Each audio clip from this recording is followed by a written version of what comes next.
Oh,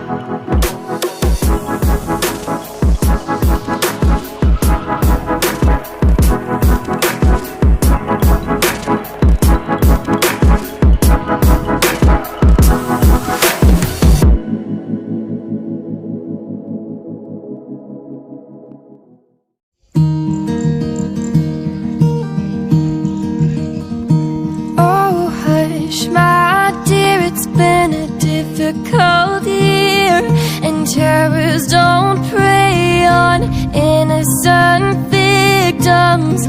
Trust me, darling, trust me, darling.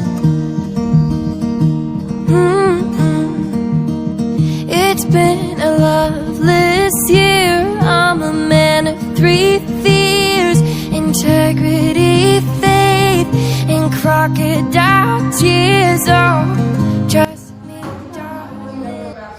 Waalaikumsalam warahmatullahi wabarakatuh. Selamat pagi anak-anak. Pagi, Bu. Sebelum memulai pelajaran pagi hari ini, mari kita berdoa menurut agama dan kepercayaan masing-masing. Doa mulai. Selesai. Sebelumnya kita presensi dulu ya. Ya.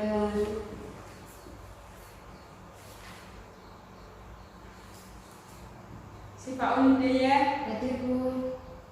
Siti Fatomah, Hadir, Bu. Arido, Hadir, Bu. Amelia Nurbaiti, Hadir, Bu. Aziza Uswatun. Hadir. Berarti ini masuk semua ya. Ya. Baik, sebelumnya kemarin kita sudah membahas tentang laporan keuangan, dan selanjutnya kita akan membahas tentang sistem penilaian persediaan. Cek. Sebelumnya ada yang tahu persediaan itu apa? Tidak, Bu. Jadi persediaan itu adalah semua barang yang dimiliki perusahaan pada saat tertentu dengan tujuan untuk dijual atau dikonsumsi dalam siklus operasi normal perusahaan. Aktiva lain yang dimiliki perusahaan tetapi tidak untuk dijual atau dikonsumsi tidak termasuk dalam klasifikasi persediaan. Dan selanjutnya penggolongan persediaan itu ada tiga. Yang pertama, perusahaan jasa, perusahaan dagang, yang ketiga perusahaan manufaktur. Tujuan pokok akuntansi terhadap persediaan. Yang pertama itu ada penentuan jumlah persediaan yang akan disajikan di neraca atau penilaian persediaan. Yang kedua, penentuan laba rugi periodik atau income determination, yaitu melalui proses mempertemukan antara kos barang yang dijual dengan hasil penjualan. Masalah dalam penilaian persediaan: satu, menentukan dan mengidentifikasi fisik baik jenis maupun kuantitas. Yang kedua, menentukan kos yang akan dipakai sebagai dasar penilaian terhadap persediaan. Dan selanjutnya ada sistem pencatatan persediaan. Ada yang tahu ada berapa? Yang selanjutnya ada sistem pencatatan persediaan. Sistem pencatatan persediaan ada dua. Yang pertama sistem periodik, yaitu dalam sistem ini dinilai persediaan dicatat setiap hari pada saat terjadi pembelian, maka akan dimasukkan ke dalam akun persediaan barang.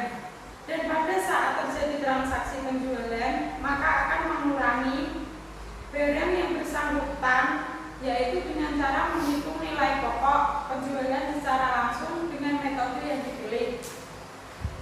Dari sistem periodik itu ada kelebihannya. Kelebihannya adalah perusahaan mengetahui besarnya persediaan dalam gudang sehingga stok diketahui secara akurat. Selanjutnya ada kelebihan dan kekurangan sistem periodik. Kelebihannya, perusahaan mengetahui besarnya persediaan dalam gudang sehingga stok diketahui secara akurat. Dan kekurangannya yaitu tidak bisa mengetahui jumlah stok awal dan akhir periode dari suatu barang dagangan. Dan selanjutnya yang kedua itu sistem perpetual. Pada saat ada transaksi pembelian barang, tidak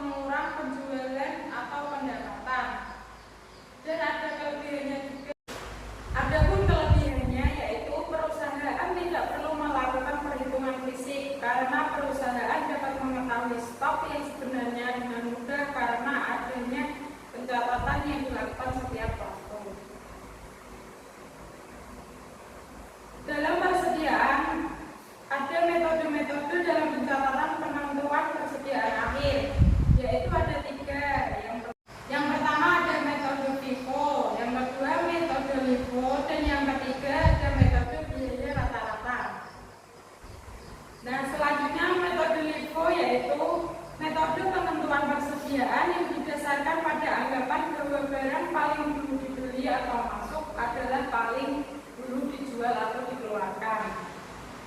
Sisa persediaannya dihitung berdasarkan harga barang yang dibeli terakhir. Yang kedua, metode LIFO. Metode penentuan persediaan yang didasarkan pada anggapan bahwa barang yang dibeli paling dahulu dianggap dijual paling dahulu, dan sisa persediaannya dihitung berdasarkan harga barang yang dibeli pertama. Yang selanjutnya, yang terakhir, metode biaya rata-rata. Metode ini yaitu penentuan persediaan berdasarkan ketentuan dari perhitungan. Cara menghitungnya yaitu harga pokok rata-rata per unit dikali jumlah unit persediaan.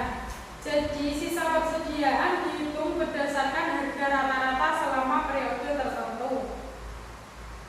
Dari penjelasan tadi, ada yang ditanyakan? Tidak. Kalau sudah jelas, coba sifat disimpulkan lanjutkan. Baik teman-teman, di sini saya akan menjelaskan mengenai simpulan yang sudah dijelaskan tadi.